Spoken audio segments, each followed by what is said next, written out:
Hello, good morning and welcome. I'm in Dublin and I was at the Fianna Fáil Ard number 78 apparently, and I can't remember what number I was at last time. Oh yeah, so that's it there. And as you can see, I was a guest of the party. They asked me, and it's interesting why I was a guest and what they asked me to speak about. So I think it's informative in terms of where Fianna Fáil certainly are in terms of trying to anticipate the where politics is going south of the border. I was one of two speakers now, not on the main stage. They had this little kind of perspex box in the entrance hall of the RDS for small scale events, and so mine was pretty small scale. But Professor Tim Bale from Queen Mary University in London came back. It's about the third time I think he's spoken to give reflections or lessons that could be learned from Brexit Britain. My role wasn't to talk about Northern Irish politics, which is obviously my normal bailiwick, but to look at, in particular, look at how the Conservatives managed to lose ground in the last general election, but more particularly how the Labour Party was able to brigade volunteers from well outside its own political membership, which is already considerable. It's like 500,000 in total, and on top of that, then you can add people like who are members of Momentum but not allowed to be members of the Labour Party, but people just who really wanted a kind of a change, and to talk about some of the ways in which civil society got involved in voter registration in a non-party political capacity that drove up the youth vote and actually made quite a strong difference, particularly, not completely exclusively, I imagine, but particularly in Remainer voting constituencies. Now, why is that of interest to Fianna Fáil? Well, if you look at today's Sunday Times, it suggests that at the moment Fianna Fáil is probably somewhere between 2-3, well, they say 4 percentage points. I'd say it's safe to suggest somewhere between 2 and 4 percentage points ahead of Fianna Fáil. Now, at the moment, most of the political speculation amongst the political correspondents in Dublin are interpreting that as kind of too close to call, probably too close for Leo Varadkar to take a risk and call an election in the springtime.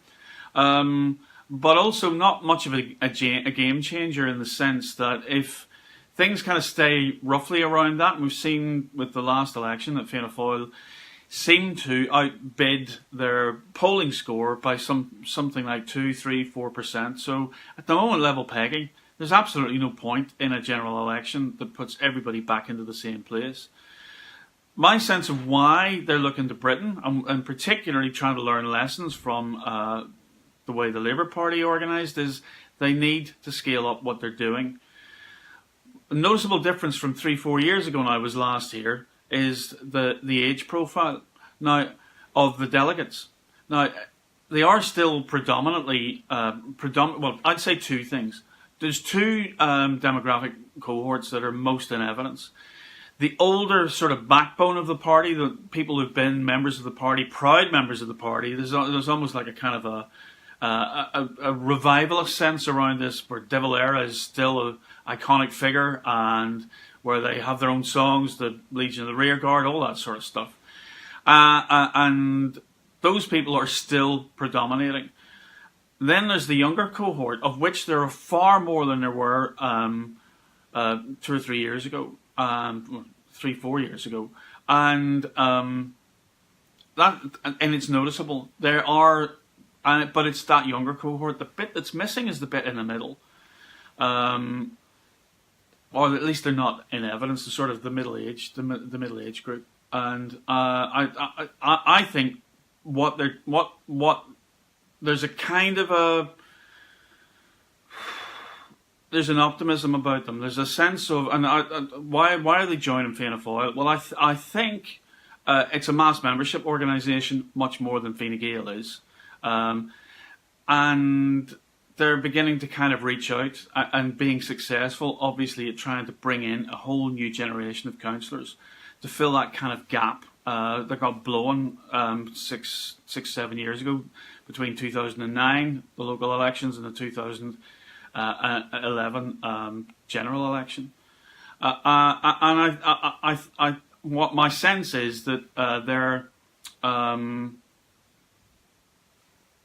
they're trying to create conditions where they're able to scale up, particularly at constituency levels, and looking for new ideas, new techniques, and new ways to do that, out with the whole business of the polls.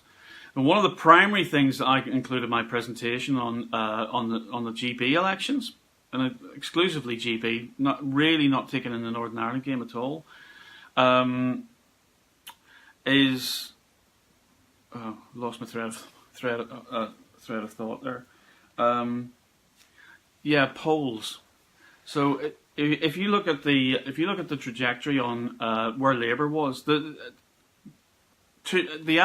poll average from 2 weeks before Theresa May called the general election pretty much had the Conservatives where they ended up.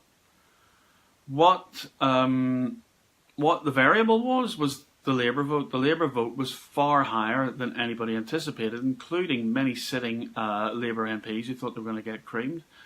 But the point about that is that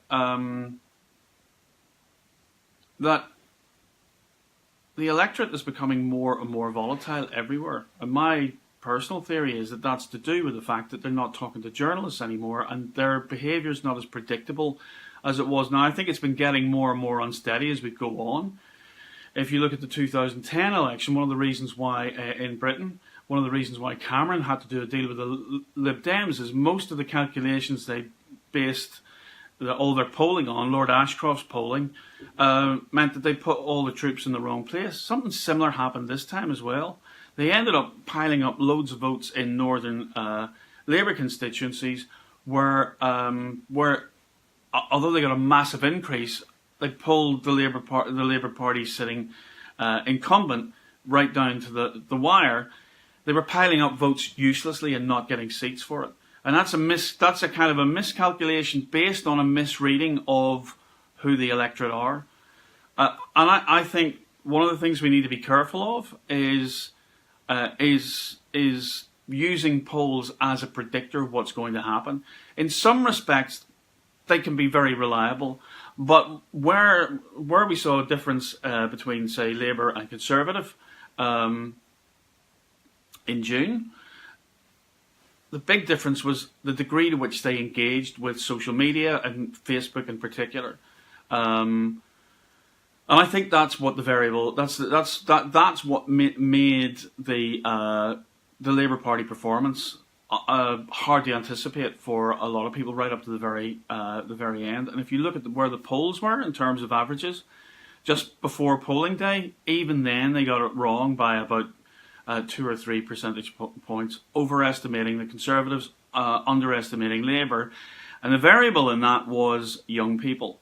And it seems to me that really that's what Fianna Fáil are trying to do, is to get themselves into a space over the next year or 2 years. I mean, it's like they've got another commitment to support this confidence and supply arrangement with Fine Gael for another year. They've just had their budget this year. There's another budget due. That suggests to me that rather than, unless there's a major flip in the polls, I think Leo Varadkar will stay where he is. I don't think there's going to be a break for spring. But it could be the following year. So really what I'm taking from this Ardèche is that in looking at the whole Labour thing and looking at the way that their cohort is changing at the bottom end, that they're bringing young people in. And by the way, I think one of the things that got mentioned but wasn't necessarily a talking point was all these defections of people, complaining about bullying within Sinn Féin. Now, that's not a story I've written about because, to a degree, there's no more bullying profession than politics in general. But I think stories like that are probably flipping people who might have 4 or 5 years ago considered going to be a councillor for Sinn Féin and now considering actually Fianna Fáil might be the way through there. So it's all very subtle stuff, but this is the Micheál Martin style. This is the way that they've been quietly building up their strength, over the last 5 or 6 years, and using the propensity for their opponents to underestimate Micheál Martin in particular, to basically build something much more viable than happened. The real challenge that faced Micheál Martin in 2011 was renewal. In a way, if looked in a positive light, and you really did have to be an eternal optimist to see this back in 2011, but in cutting out all that kind of middle ground, dead wood, the careerists, as they're derisorially referred to often, is that it's created a whole new space. So the political, I think what some of these young joiners are seeing is a possibility for political mobility, sort of political version of social mobility, that there are opportunities. And as Fianna Fáil's vote goes up, even as it stays behind Fine Gael, the gap that's growing between them and Sinn Féin is now almost a full 10 points. Whereas if you look back to the last year's February election in the Republic, the gap was there was a minus gap. In other words, the polls were saying that Fianna Fáil is actually behind Sinn Féin. So I think there is going to be some kind of a seat bonus, even if it turns out to be some kind of Fine Gael end up ahead and end up in the same place, or Fianna Fáil get ahead of them and they still need a confidence and supply arrangement with Fine Gael. The quantum of seats that go to those two political parties is already beginning to be a draw for those young, ambitious people who want, who are ambitious to have a kind of a seat or a say in governmental affairs in the Republic. And I think that's part of what's driving it. The other part, of course, what's driving it is Fianna Fáil's strategy. It's not happening by accident. One of the things Tim Beale said when he was invited to speak at 2012, I think it was that large political parties never die, or that at least they don't die easily. Now, we can think of some centre-left parties in Europe who've come very close to it. PASOK in Greece, I think, is a very good example of it. But what he's talking about is the cultural DNA of these large kind of centrist political parties that just simply refuse to go away. So there's something in the cultural coding of Fianna Fáil, pulling people in. Sitting at breakfast this morning, you could hear all the accents from all across, from Kilkenny, from Cavan, Donegal, West Cork, and Kerry, and you can hear all those accents, and they come together as a kind of a political family that understands its own language. That's actually impenetrable for most of us who are on the outside of it. But I think that's really what's driving this kind of political revival.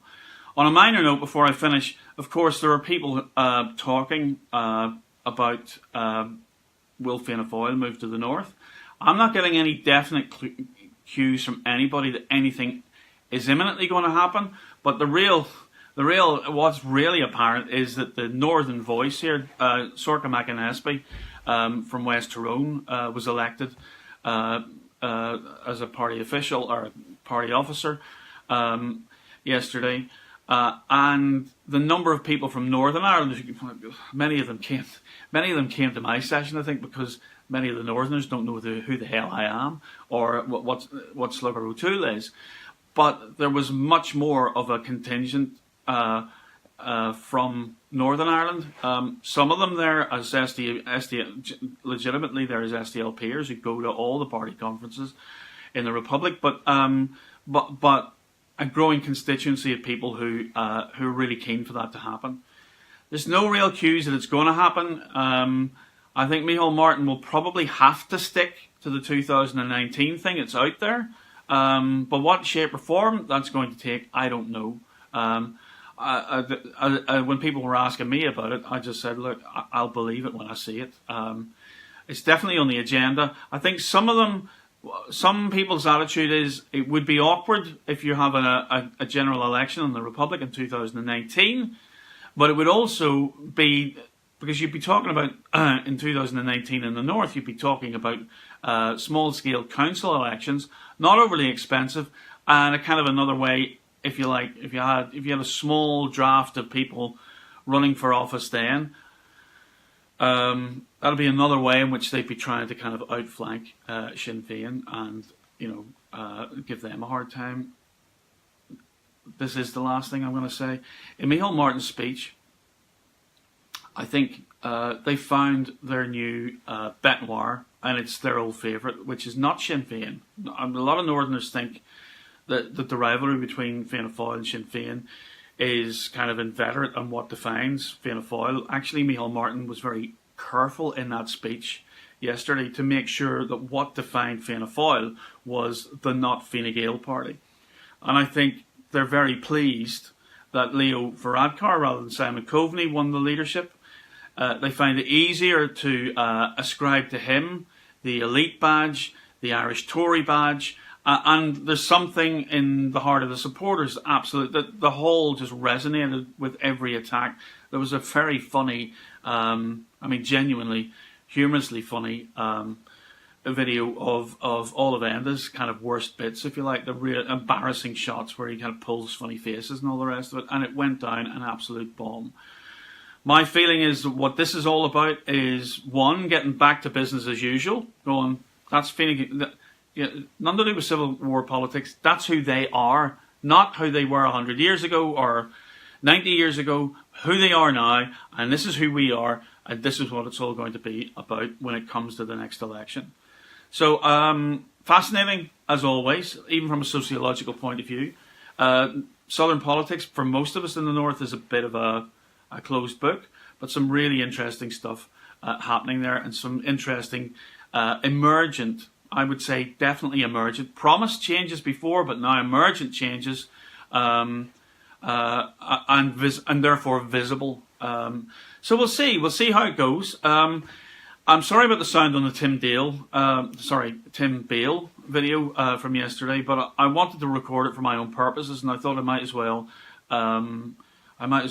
share that with you and everybody else. But some really interesting stuff. If you can bear to listen with the sound on so low, do give it a shake. Some interesting stuff there.